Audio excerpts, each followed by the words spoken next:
এবার একসাথে ইসরায়েল, যুক্তরাষ্ট্র ও যুক্তরাজ্যের 4টি জাহাজে ভয়াবহ হামলা চালিয়েছে ইয়েমেনের হুতি বিদ্রোহীরা। লোহিত সাগর, আরব সাগর, ভূমধ্য সাগর ও ভারত মহাসাগরে এসব হামলা চালানো হয়।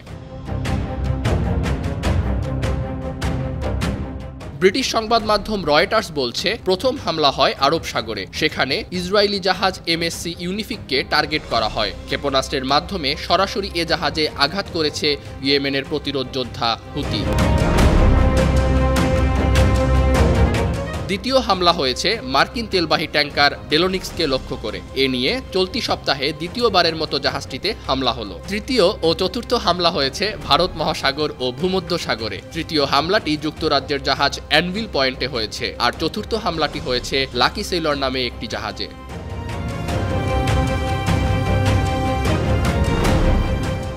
কয়েক মাস ধরে গাজা উপত্যকায় নৃশংস হামলা চালিয়ে আসছে ইসরায়েলি সেনাবাহিনী। এই হামলায় এখন পর্যন্ত ৩৮,০০০-এর মতো ফিলিস্তিনি নাগরিক নিহত হয়েছেন। ইসরায়েলের এই আগ্রাসনের প্রতিবাদে লোহিত সাগর, বাবেল মানদেব প্রণালী এবং এইডেন উপসাগরে ইসরায়েল ও পশ্চিমাদের জাহাজে হামলা করে আসছে হুতিরা।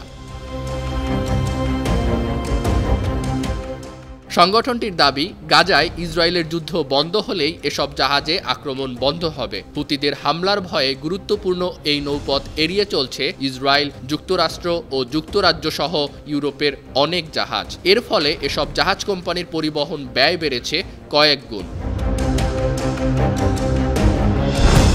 নিউজ ডেস্ক, বায়ান্ন টিভি।